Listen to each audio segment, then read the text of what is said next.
For me, when I look at these three, I believe I've had for a very long time a blind spot about the importance of self-esteem and self-worth. I said, okay, what's the big deal? For many years, until I recognized that actually there is a huge big deal about self-esteem and confidence and self-worth that I didn't fully realize. And I realized that then that what I wanted to do was to embrace the importance of it at two levels. The esteem and the confidence and the self-worth of you as an individual, and even before that as a foundational awareness, the sense of self-esteem and confidence and self-worth about the fact of being a human and being alive. Because I recognize that self-esteem, the trap there, if I anchor my self-esteem in the popularity game of bull and bear markets, sometimes it'll be more popular, sometimes it'll be less, sometimes it'll be more successful, sometimes it'll be less. If I ground my self-esteem and my self-worth in that, life appears to be a pretty chaotic roller coaster.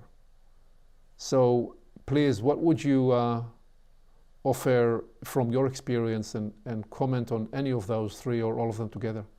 Like, I'm in the end of my 20s, and it's a very forming period in a sense. Like, I start to feel like I'm sinking into myself in a way, but still I have the growth pain of just a lot of decisions of what I want to do, where I want to do it, what is important to me. Do you actually feel what you said, that you're sinking into yourself, or you know that you're supposed to, or how is that experience showing up? Yeah, I feel that in the sense that I noticed that I have emancipated from some of my earlier days patterns or things that constrain me from engaging with things that I loved. Like playing the cello. I play well, but I'm not a genius cello player, and for some time it really stopped me from doing it, from allowing myself to play with others. Let's say one example. And then in the past 2 years, maybe I see that more and more it bothers me less what people think about it, because it's good for me.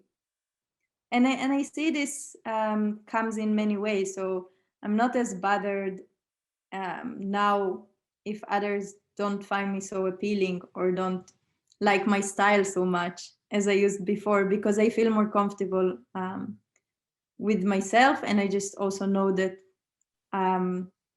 some things of yourself you can change, and you are changing constantly, and some things I could change, but I will not put the effort in changing. So you are describing there two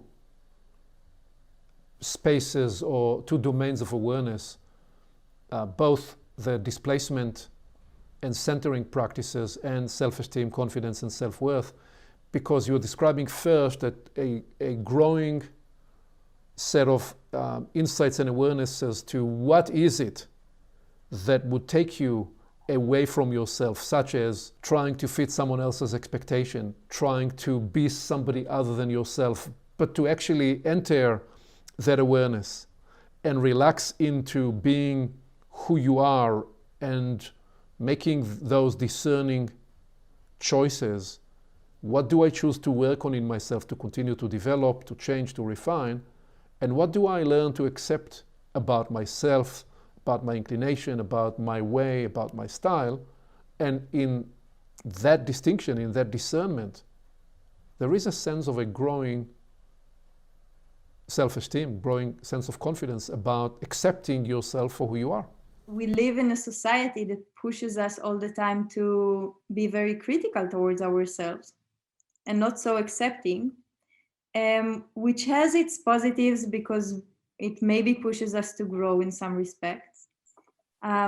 But it also has many negatives, because we're constantly under pressure to fit some narratives that maybe we didn't generate to ourselves or that we're not comfortable with.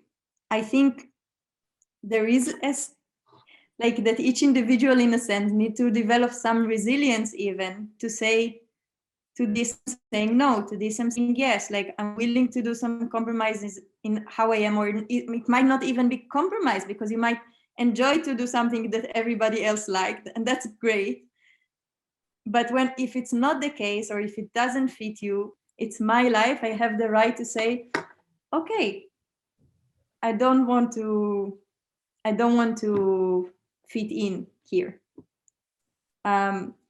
And that has sometimes the cost of, you need to, it has maybe societal consequences, and it can be, even here, it can be stupid, simple examples.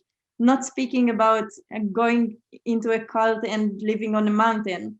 I'm speaking about everyday life. What else would you say in terms of your experience of, to the point you made a few minutes ago where you said, well, there are all sorts of narratives, and I agree with you. The 95% of the messages coming our way, coming your way from all media forms, especially from social media, they say, you're not enough this, you're not smart enough, or not something else enough, or not whatever enough. And that's partly the way the world gets in. It separates you from you and you, causes a sense of displacement. What else have you found that enable you to get more clear about what is yours and what is not yours, and claim your space and defy narrative that you disagree with? How did you grapple with those conundrums? One answer to that is that I was, since I can remember myself, I was very much inclined to contemplate about these issues.